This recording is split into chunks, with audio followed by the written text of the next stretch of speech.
Bonjour à tous, bienvenue pour Franc-Parler, l'émission de Reprenons le contrôle. Nous recevons aujourd'hui Quentin Auster, journaliste à Valeurs Actuelles et rédacteur en chef de la rubrique Région, donc de Valeurs Actuelles.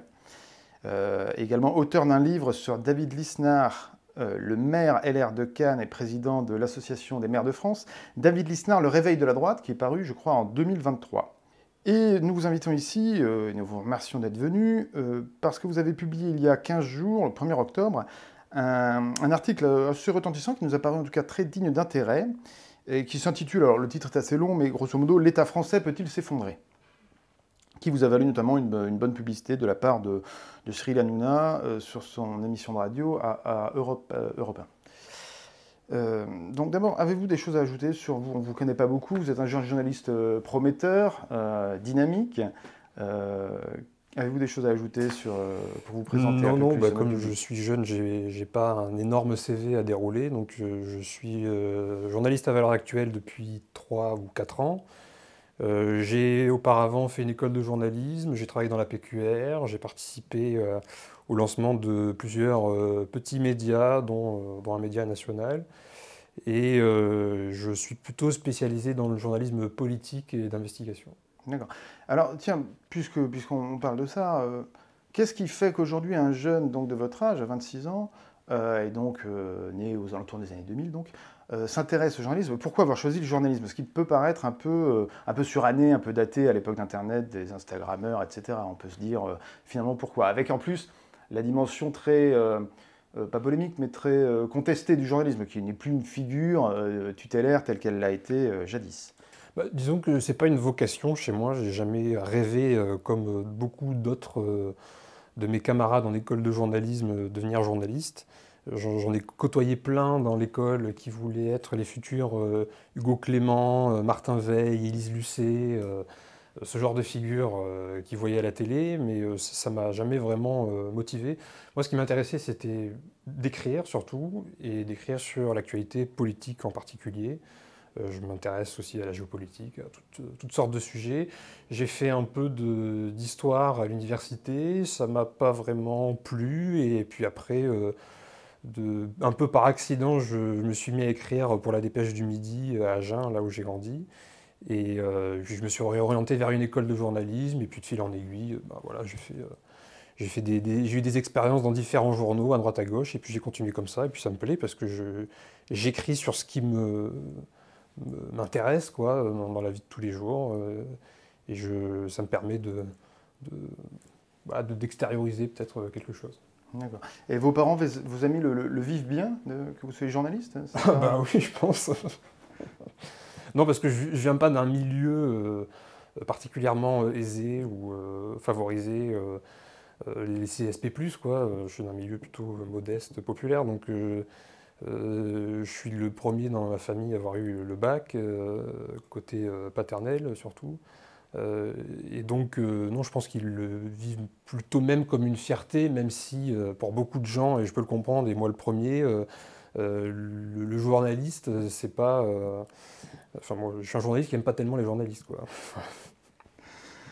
Alors revenons donc à votre article. L'État français peut-il s'effondrer? Alors d'abord, qu'est-ce qui vous a poussé à l'écrire? Et comment définiriez-vous en creux un État sain, c'est-à-dire un État qui n'est Ouais. pas sur le point de s'effondrer? En fait, c'est Dominique Régnier, qui est un politologue assez connu, qui s'est exprimé sur LCI il y a quelques semaines, et qui a résumé dans une intervention en quelques mots, je trouve, tout l'esprit du moment, où il disait l'État régalien n'assume plus ses fonctions. En fait, la vocation de l'État, c'est quoi? C'est d'assurer la sécurité. On lui délègue un peu de nos libertés dans le cadre du contrat social pour avoir en échange de l'ordre, l'éducation, la santé, et on voit qu'il est défaillant sur tous ces niveaux-là. Et la seule chose sur laquelle il est plutôt performant, c'est grâce aux technocrates de Bercy, c'est sur la fiscalité. Et donc quand un État est à ce point délégitimé sur sa raison d'être, puisqu'il est il faillit complètement à sa mission, enfin au moins partiellement, et que la seule chose qu'il sait faire, c'est prélever des impôts pour nourrir des services publics qui sont de plus en plus exsangues, il y a un effondrement qui n'est pas soudain, mais qui est continu en réalité depuis plusieurs années. qui paraît assez évident. Et ça, Dominique Régnier, dans son intervention sur LCI, vous pourrez la regarder, je trouve qu'il a très bien résumé. Et donc j'ai voulu un peu documenter ça en m'appuyant sur des définitions d'universitaires, de chercheurs, etc., sur ce qu'est un État défaillant. Et on voit que quand un État devient particulièrement faible, au niveau interne, c'est les logiques communautaires qui prennent le dessus. Souvent, on a un superbe exemple, enfin triste exemple avec le Liban, avec l'ex-Yougoslavie. Et c'est peut-être ce qui nous guette, mais en tout cas, je pense que le principal facteur d'explication du délitement de la société française, de cette désunion nationale, c'est avant tout à cause de l'État qui n'est pas là pour assurer le socle commun, pour maintenir ses fonctions régaliennes, et qui donc suscite beaucoup de ressentiment à son égard et nourrit toutes sortes de communautarismes et de tensions qui sont en train de monter. Et avez-vous une cause plus précise? C'est-à-dire, est-ce qu'il y a, selon vous, un substrat matériel, économique ou structurel, si vous voulez, qui expliquerait ce délitement qu'on constate, qui est particulièrement patent ces dernières années, mais qui ne remonte pas, hélas, à Emmanuel Macron, en l'occurrence? Moi, je pense que le principal élément d'explication du déclin de la France, et donc de l'État, c'est justement la place excessive qu'il occupe dans la société. C'est-à-dire qu'il entend s'occuper de tout, jusqu'à verser des aides pour retoucher ses chaussettes. Hein. Dernièrement, c'était ça le populisme, le clientélisme de Bruno Le Maire et de la Macronie. Mais sur ses fonctions régaliennes, là où on l'attend pour assurer la sécurité, une instruction de bonne qualité, etc., il s'écroule complètement. Et ça, c'est le symptôme d'un étatisme qui est assez ancien. En vérité, ça fait une quarantaine d'années qu'on est là-dedans. Enfin, même plus, hein, parce que la tradition étatiste, ça remonte à Bonaparte et bien au-delà. Et c'est une tradition, une doctrine qui veut que on ne règle les problèmes de la France, des Français, qu'en utilisant 3 leviers, c'est-à-dire la loi. On va produire des lois alors qu'on est le pays qui en dispose le plus au monde. D'ailleurs, en chinois, la France, ça se dit fago, c'est-à-dire le pays des lois. Donc, ça veut dire que notre réputation nous précède quand même. Des lois qui sont souvent pas appliquées en plus. Hein. Dès qu'il y a une émotion dans le débat public, alors on va faire un grand projet de loi. On en est, je crois, à la 29e loi immigration en 40 ans, une tous les 2 ans. On va faire aussi des dépenses supplémentaires. Alors, on voit très bien maintenant où ça nous a mené, avec une dette faramineuse qui en plus devient insoutenable, parce qu'on nous a dit longtemps que la dette c'était un problème mineur, mais à cause des taux d'intérêt qui remontent, ben, ça devient un des premiers postes de dépenses de l'État, et ça nous empêche de financer beaucoup d'autres choses. Et ensuite, il y a les taxes. On est le pays le plus fiscalisé au monde, avec le record de prélèvements obligatoires dans le monde libre, hein, j'entends, OCDE. Et donc tout ça, ça constitue ce que j'aime bien appeler le triptyque du déclin, c'est-à-dire on va faire des lois, des textes de loi, des taxes et des chèques, qui sont en bois, bien souvent. Et ça, c'est le vadémécum, l'alpha et l'oméga du politicien jacobin, technocrate, je vais sortir tous les synonymes, énarque parisien, qui, pour répondre à un problème, plutôt que d'aller voir sous le capot de l'État et ce qui va mal, c'est toujours ce qu'on nous sort, quoi. Alors qu'il y a une réforme de l'État engagée, ça fait des années qu'on en parle, une réelle décentralisation opérée. Ça fait des années qu'on en parle aussi, elle n'a jamais vraiment été mise en œuvre. En fait, on remplace la décentralisation par une déconcentration des services de l'État qui en fait font doublon et alourdissent l'action locale. Donc il y a tout un tas de mécanismes qui sont en place, qui procèdent d'une même logique extrêmement centralisatrice et déconnectée des réalités du terrain, tout simplement. C'est pas démago populiste de le dire. Et qui fait que l'État qui devrait être le ciment qui a fait la France, hein, historiquement, est un peu en train de la défaire, aujourd'hui. C'est un Gulliver qui est complètement enchaîné de toutes parts, avec ses propres chaînes qui se met, ses propres entraves. Et puis après, il y a les entraves supranationales, européennes, dont on parlera peut-être. Oui, parce que ce qui est intéressant sur le constat, en fait, vous faites le constat avec une optique libérale un peu traditionnelle, un État obèse, un État trop présent. Et pourtant, il y a eu, par exemple, avant Macron, bon, il y a eu Hollande, mais avant, il y a eu Nicolas Sarkozy. Donc en fait, il y a déjà eu des hommes de droite, en l'occurrence, puisque vous parliez du réveil de la droite avec David Lisnard, on peut dire que il y a déjà eu en fait des gens de droite, et pourtant ça ne semble pas avoir résolu le problème que vous soulevez. Donc effectivement, il n'y a-t-il pas quelque chose en plus, enfin, ou alors est-ce que c'était des traîtres, est-ce qu'ils étaient aux prises avec quelque chose de plus grand qu'eux, je ne sais pas. Disons que la droite ou la gauche au pouvoir depuis 40 ans, elle alterne, mais on voit que les politiques, foncièrement, structurellement, restent les mêmes. C'est de la politique du chéquier, c'est ce que j'ai dit, c'est faire plus de lois, plus de textes, de taxes et plus de dépenses.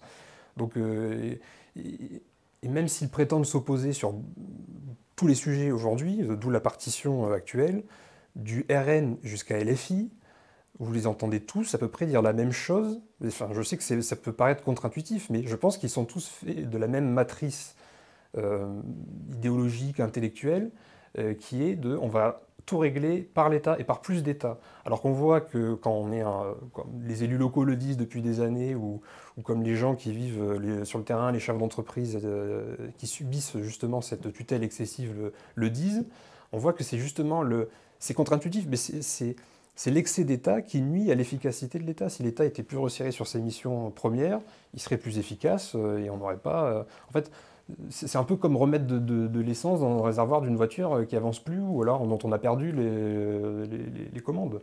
Le contrôle. Mais par rapport à la souveraineté, parce que malgré tout, l'État est lié, enfin la souveraineté et l'État sont deux choses liées. L'État est un peu l'instrument de la souveraineté populaire, en tout cas dans le paradigme démocratique. Donc finalement, on devrait être plutôt satisfait de l'engagement de l'État. Donc enlever de l'État, n'est-ce pas aussi enlever de la souveraineté, pour reformuler ma question de façon plus directe? Parce que le procès injuste qui est fait aux libéraux souvent, c'est de dire vous voulez réduire la place de l'État pour l'affaiblir. Alors que ce que disent vraiment les libéraux, c'est pas moins d'État, c'est mieux d'État. Finalement, c'est pas moins dépensé, moins de dépenses publiques en soi, parce que c'est un objectif absolu, mais moins de dépenses dans les charges bureaucratiques et administratives pour pouvoir en injecter davantage sur le terrain. Aujourd'hui, au lieu d'ouvrir des lits d'hôpital, d'ouvrir des classes, etc., eh bien, on ouvre des bureaux. Donc la dépense publique, elle est juste elle est mal allouée. Alors elle est excessive, mais elle est surtout mal allouée. Et alors, puisque vous êtes rédacteur en chef donc, de la rubrique Région de Valeurs Actuelles, est-ce que c'est une chose que vous avez vue sur le terrain, en région donc? Est-ce que est-ce que vous avez eu une expérience de ça qui vous a donné, en quelque sorte, qui vous a déclenché cette réflexion? Je ne vais pas prétendre être dans toutes les manifs de gilets jaunes sur les ronds-points. Là, je ne suis pas parisien non plus, je suis bordelais. Et il y a des reporters, des journalistes notamment qui travaillent avec la région qui sont beaucoup plus proches encore que moi, je pense, de ces réalités-là. Mais après, je pense et je revendique d'être issu d'un milieu non parisien et ne vivant pas à temps plein sur Paris comme l'essentiel des journalistes nationaux du moins. Je pense que j'ai un pied dans une réalité avec laquelle ils ne sont pas toujours en contact et c'est pas leur faire un mauvais procès de dire ça. Et donc, comment je le constate, ce déclin, c'est dans l'entretien. Ça c'est plus de la gestion municipale, parce que moi je vis à Bordeaux, et vous savez que c'est une municipalité écologiste. Je le constate dans les contacts que j'ai régulièrement avec des élus locaux, avec le monde de l'entreprise, puis avec la réalité que je vois. Ne serait-ce que l'immigration, on voit très bien les conséquences que ça a dans une ville comme la mienne, à Bordeaux, dans le quartier Saint-Michel, Capucin notamment, qui est un quartier d'immigration historique, mais où ça déborde de plus en plus vers les quartiers un peu plus bourgeois, ou la périphérie où je suis, puisque je vis à Talence précisément. Les ressorts du déclin de la France et de l'effondrement de l'État, je les vis comme tout le monde, même si je les vis de manière peut-être un peu plus... je suis peut-être un peu plus privilégié que la moyenne, parce que je ne vis pas dans ce qu'on appelle la France périphérique ou la province vulgairement. Je vis à côté de tous les services publics de proximité nécessaires. J'ai le train pour monter à Paris en 2 heures. J'ai des transports en commun qui fonctionnent à peu près normalement une voirie qui est à peu près normalement entretenue malgré la municipalité écologiste. Donc, voilà. Alors à Bordeaux, il y a aussi l'immigration parisienne en l'occurrence. Il y a quand même comment dire, un déplacement, un emménagement de Parisiens considérable à Bordeaux, ce qui indique d'ailleurs une dynamique assez perverse pour les grandes villes comme ça, je trouve. Enfin, je ne sais pas quel est votre sentiment. Oui, ça amène une gentrification. Il y a quelques années. En fait, ça amène, pour reformuler en gros, ça amène des gens qui précisément ne partagent pas forcément cette vision et n'avaient pas une vision de ce qui pouvait être ces villes-là avant, donc ne voient pas dans l'évolution. Donc finalement, ils quittent une ville mondialisée pour une autre ville qui finit par l'être quasiment autant, et donc forcément, ils ne voient pas le problème, quoi. Ça crée une gentrification qui relègue vers les périphéries les classes moyennes et populaires qui vivaient là historiquement. Donc le centre-ville est de plus en plus difficilement accessible pour les gens du commun. D'ailleurs, il y a un chiffre récent qui montre la chute drastique des gens qui viennent faire leurs courses dans le centre-ville et qui viennent de la périphérie bordelaise.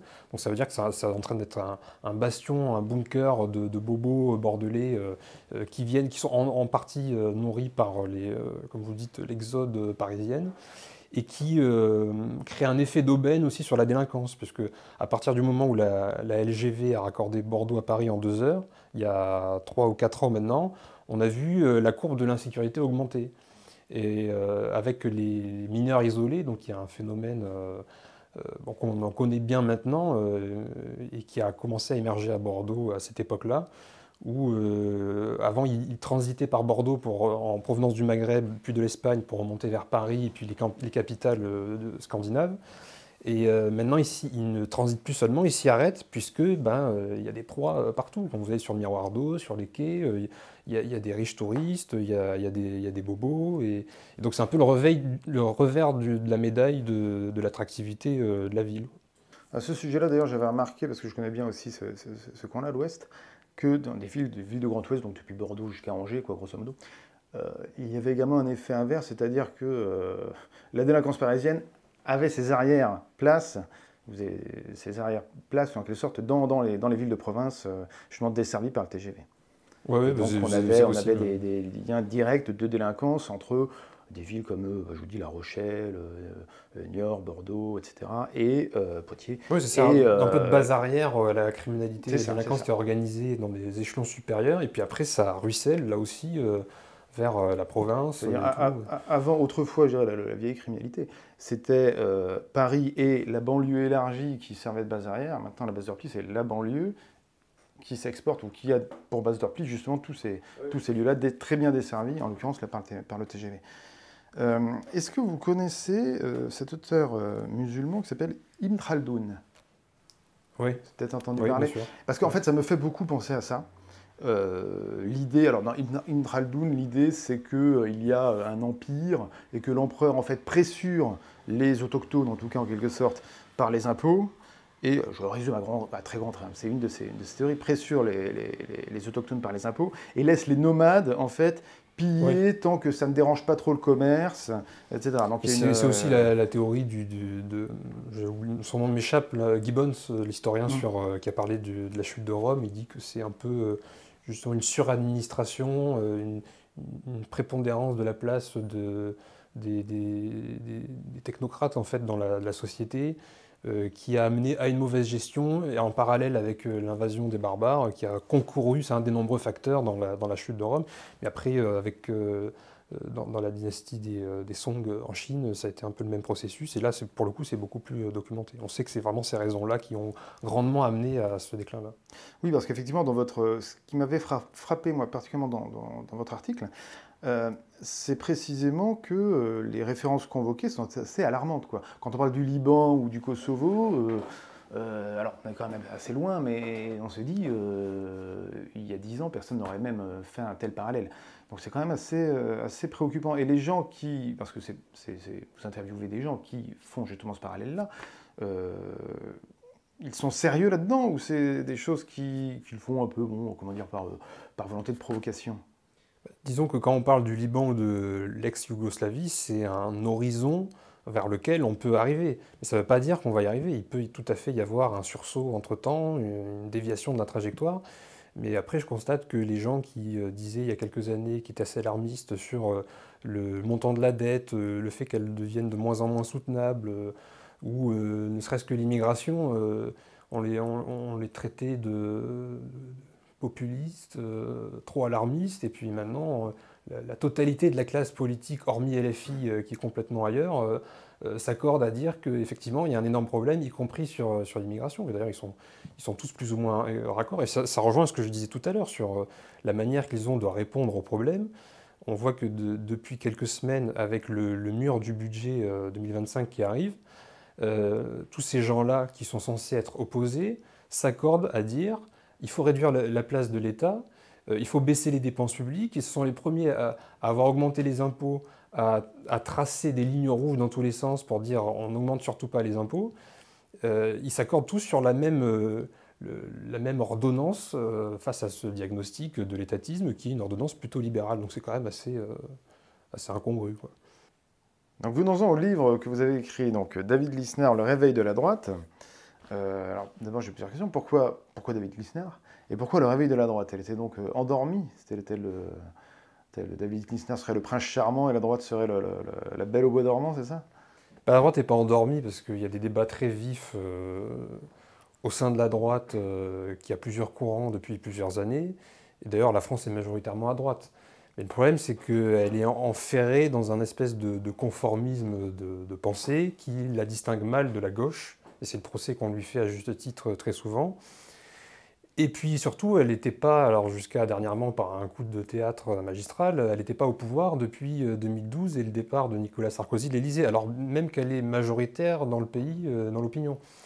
Donc pourquoi David Lisnard? Parce que je pense qu'il a comment dire, une doctrine politique qui est radicalement différente de tous les leaders politiques de droite, quoi qu'on en dise et quoi qu'on le compare. Hein, on peut le comparer aux autres barons, entre guillemets, de la droite, que ce soit Wauquiez, Philippe ou autres.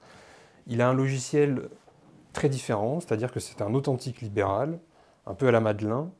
Et puis en plus de ça, c'est une personne intègre. Je l'ai rencontré donc en 2020-2021, puisque quand on a lancé Valeurs Actuelles en région, on avait un supplément pour la région PACA, un supplément papier, et c'est dans ce cadre-là que je l'ai rencontré. Donc la première interview pour le lancement de ce supplément, c'était David Lisnard, et c'est à une époque où il commençait à faire parler de lui, dans le cadre de la présidentielle, parce qu'on se disait à l'époque qu'il n'y avait pas vraiment de candidat et ça pouvait en être un, et aussi pour sa gestion du Covid. C'est-à-dire qu'à Cannes, les journalistes se sont beaucoup intéressés à lui, donc moi dans leur sillage, puisqu'il avait su pallier les défaillances de l'État sur l'approvisionnement en masques, en toutes sortes d'équipements, et puis après en vaccins. Ça a été un des premiers à vacciner, d'ailleurs beaucoup trop vite au goût d'Olivier Véran, qui lui a tapé sur les doigts régulièrement. Et donc ça, c'est un peu pour poser le contexte. Pourquoi lui? Parce que, comme je l'ai dit, je pense que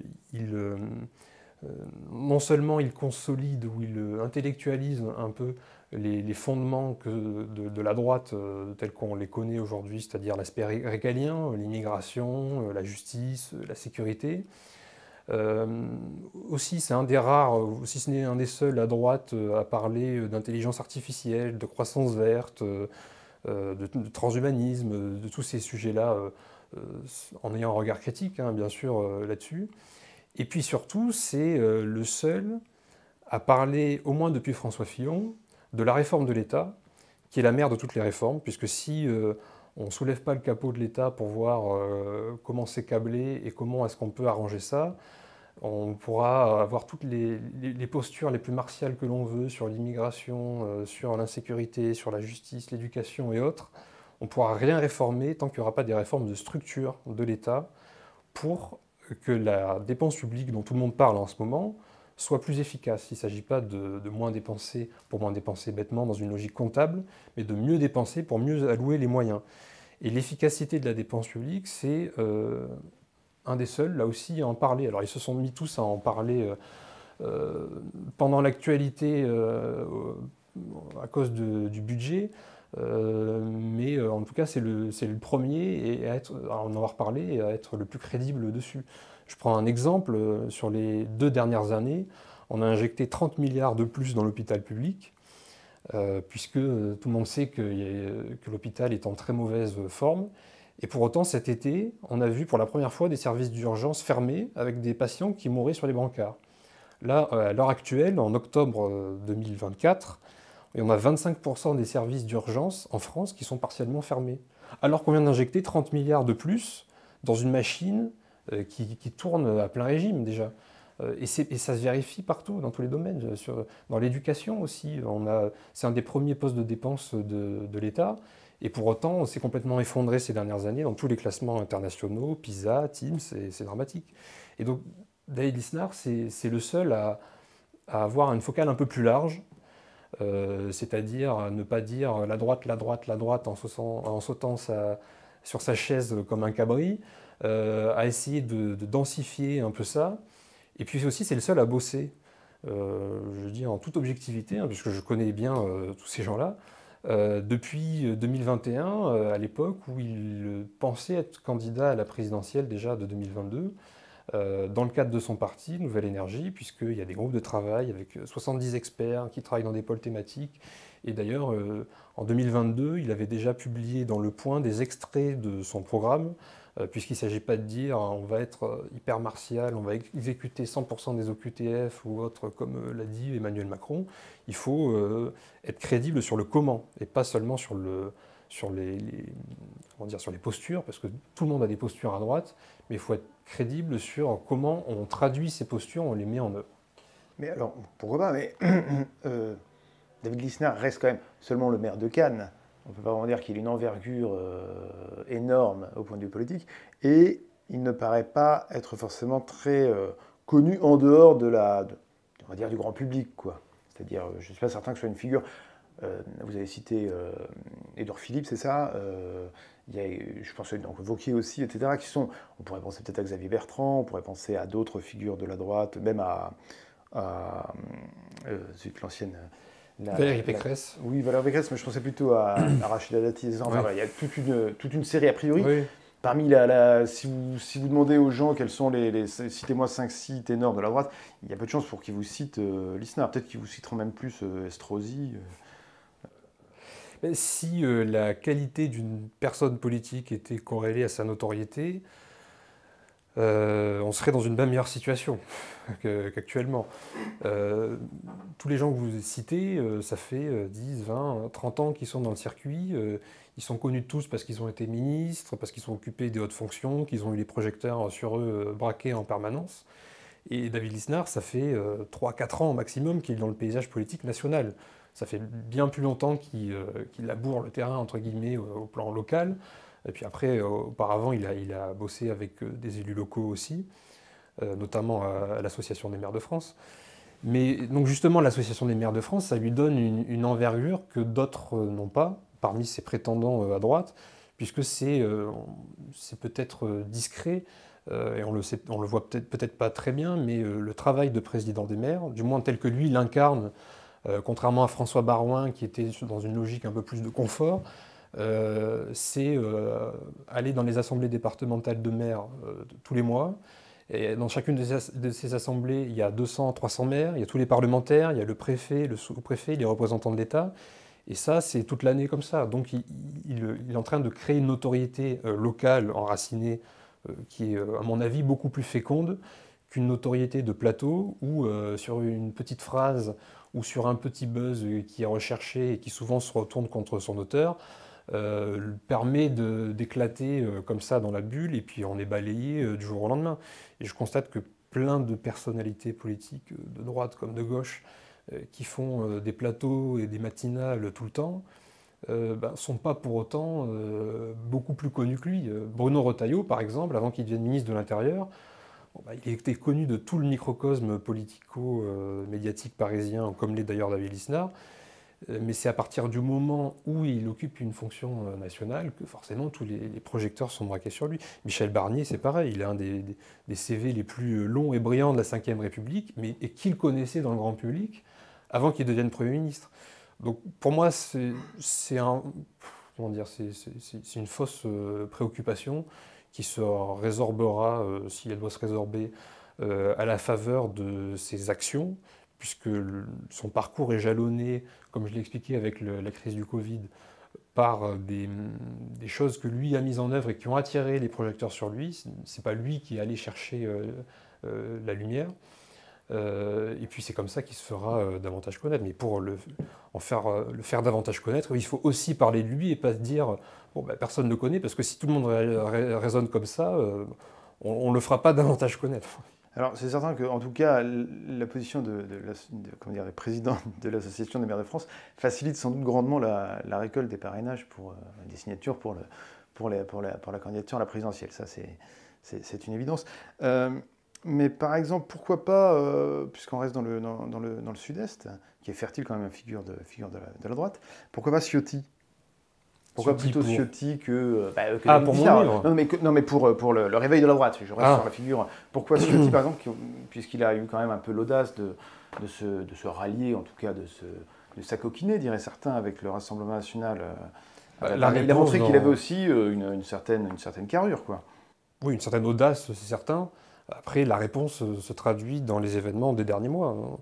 Je pense que s'il n'avait pas rejoint Marine Le Pen comme il l'a fait dans l'entre-deux tours, ou je ne sais plus trop quand, il serait probablement au gouvernement aujourd'hui, dans un gouvernement, pour ce qui est des LR, qui défend 90% les positions que lui a toujours défendues aujourd'hui.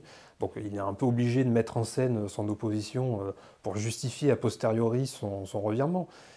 Même si il peut à juste titre être opposé au gouvernement Barnier, notamment sur la fiscalité. Mais tous ces gens-là sont plus ou moins raccords, quoi, politiquement. Et je pense à une autre figure, Julien Aubert. Ben, Julien Aubert, oui, parce que c'est un souverainiste, sans doute que vous dites ça.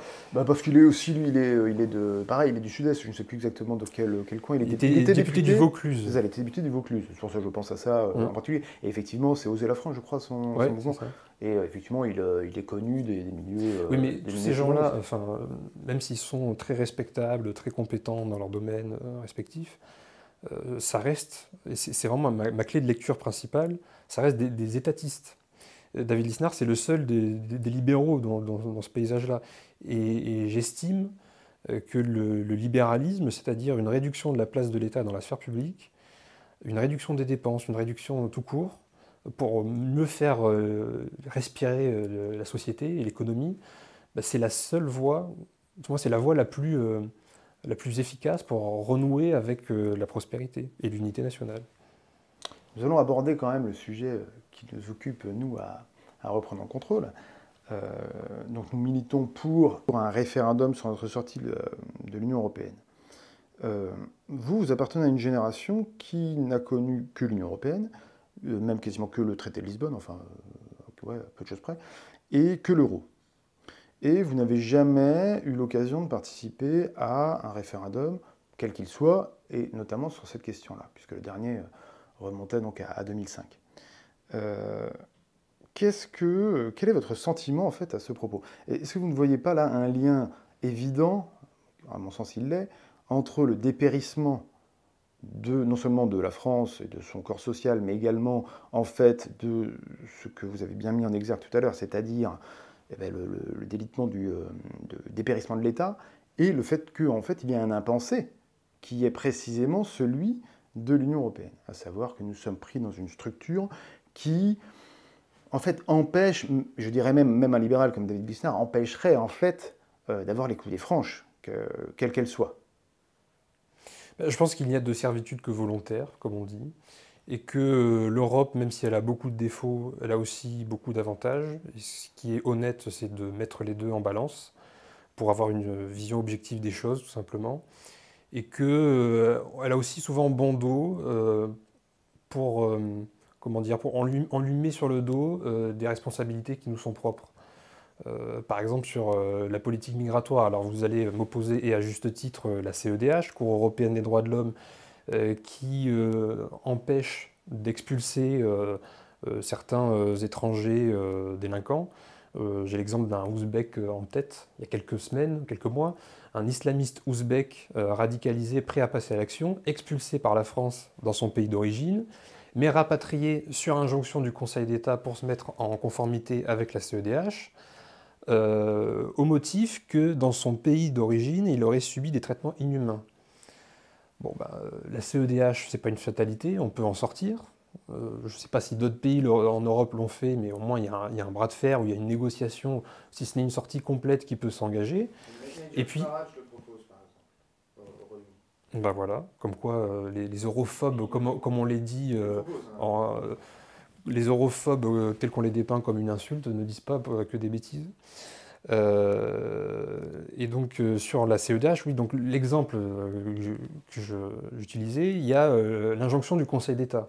Bon, le Conseil d'État, c'est comme le Conseil constitutionnel, c'est le symptôme d'un gouvernement des juges qui n'est pas illusoire, qui n'est pas fictif, c'est une réalité, et qui, à mon sens, entrave beaucoup plus l'action de l'État que ne le fait l'Europe, par exemple. Trouvez-vous normal qu'il n'y ait jamais eu de consultation, de référendum? Pas nécessairement sur la question de l'Union européenne, là je parle vraiment en tant que tel. On a l'impression quand même que dans la classe politique, l'idée même du référendum est quelque chose qui est, comment dire, horresco referens, quoi. C'est vraiment, ils en frémissent rien qu'à l'idée de soumettre quoi que ce soit au référendum, et même quand ce sont des sujets parfaitement anodins. On a vu Macron qui a reculé sur des trucs complètement à moitié bidons, sur des référendums qui auraient été gagnés sur l'écologie ou ce genre de choses. Comment est-ce qu'on peut expliquer cette populophobie, là je reprends le terme de Guillaume Bigot, des élites? Et comment est-ce que vous la percevez, à la fois en tant que journaliste, en tant que donc libéral, et en tant que jeune homme de 26 ans, quoi? Je pense que c'est tout simplement un manque d'audace ou une peur, sans doute, comme vous le dites, du peuple de la part de ces élites qui prétendent avoir la science infuse et savoir mieux décider pour elles ce qui est bon pour elles que le peuple ne le veut. Après, il y a aussi des entraves réglementaires à certains référendums. Et là, pour le coup, ça va abonder dans votre sens, puisque en ce qui concerne le référendum sur l'immigration que proposent notamment les Républicains pour réaffirmer la primauté du droit national sur le droit européen, pour pouvoir mieux expulser les étrangers et tout simplement mieux maîtriser la politique migratoire nationale, il faudrait faire un référendum, mais qui nous est interdit, parce que si on veut faire un référendum constitutionnel par l'article 11 de la Constitution, et c'est pour ça que les Républicains avaient proposé le référendum d'initiative partagée, en allant sur le sujet migratoire sur des options qui paraissent plus accessoires, mais qui sont en fait très importantes, comme la réforme de l'aide médicale d'État, etc. Mais là, ça a été, et ça démontre encore ce que je disais sur le gouvernement des juges, ça a été retoqué par le Conseil constitutionnel, qui a estimé que, pour des questions de forme essentiellement, c'était pas conforme à la Constitution. Donc après, on peut aussi faire une réforme de la Constitution pour permettre d'élargir le champ du référendum, et notamment en permettre un sur la question migratoire. Mais là encore, ça suppose une certaine audace du politique, que l'essentiel de la classe politique actuelle est dépourvu. Hein. Enfin, on le voit sur tous les sujets du moment, quoi. Et enfin, question terminale, qui est moins une question que comment dire, une sorte de perche qu'on vous tend. Donc la chaîne s'appelle Reprenons le contrôle. Qu'est-ce que ce mot d'ordre vous inspire? Je pense que c'est le mot d'ordre des années à venir, et c'est le seul mot d'ordre qu'il faut avoir s'il faut en retenir un, puisque le contrôle, on l'a perdu depuis bien longtemps, que ce soit sur nos dépenses, sur la sécurité, sur l'immigration et ses corrélés, sur toutes sortes de sujets, sur l'industrie, sur la défense. En fait, l'État a tellement reculé à cause de sa place prépondérante dans la société, ce qui peut paraître paradoxal, contre-intuitif, qu'on a perdu le contrôle de beaucoup de ces leviers. Alors il y a les questions de supranationalité qui sont importantes, il y a aussi les questions d'état de droit, comme l'a justement dénoncé Bruno Retailleau, qui nous paralyse, alors qu'il aurait peut-être dû parler d'état du droit, puisque le droit peut être réformé, mais l'état de droit doit rester, c'est une évidence. Et donc, oui, reprendre le contrôle, c'est ce qu'il faut sur tous ces sujets-là. Eh bien, merci beaucoup, Quentin Auster. Merci de votre invitation. On vous souhaite une très bonne continuation dans votre carrière brillamment commencée. Quant à nous, nous retrouverons pour un prochain franc-parler très bientôt. Je vous invite évidemment à aimer cette vidéo, à commenter, à dire du bien, du mal, de ce que vous avez pensé de notre invité ou de nous-mêmes. Et donc, n'hésitez pas évidemment à vous abonner et à relayer, à partager autour de vous cette vidéo. Voilà, à très bientôt.